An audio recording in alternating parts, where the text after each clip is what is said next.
Halo dulur Nganguk, izin melintas nggih.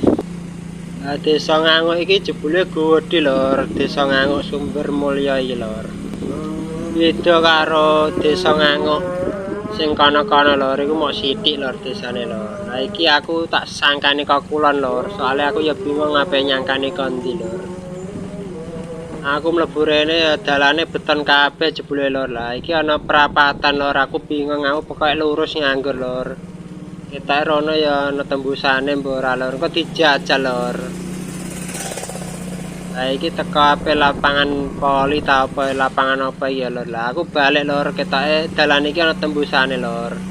Aku soalnya seneng blusuk-blusuk niki sing urung tau tak pingin iki lur. Aku mlebu ngidul iki ya wet-wet bambu kok isih waki lur, mandhes lur. Dadine desane adem iki lur. Iki dalane ya beton kabeh lur. Jos desa Gendang Mulya iki lur. Pring-pringe sewa iki lur. Dadi nek umpama ana angin topan ngene iku tetep aman lur desane lur. Soale kanggo melindungi omah-omah jaman dhisik niku lur. Gunane bambu mubeng desa niku lur. Lan aja dibabati lur nak ning jero desa niku lur. Mbok nek ning sawah-sawah niku babati ra apa-apa lah. Aku takon bae iki lur.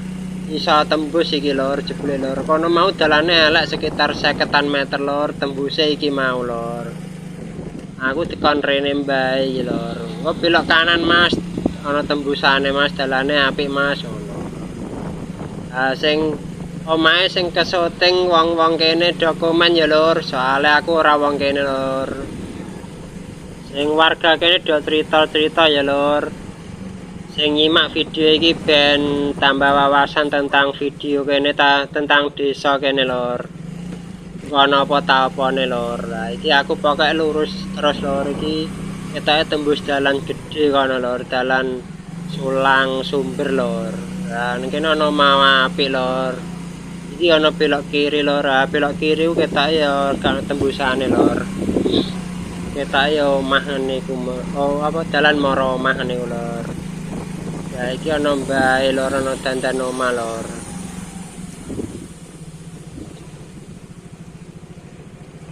Lah iki ana pertigaan lur, aku bingung teko kene lur. Aku nyelinguk kanan iku jebule malah tembuse sawah lur. Aku balik kiri ae lur, balik kiri ae lur, ana cah iki lur.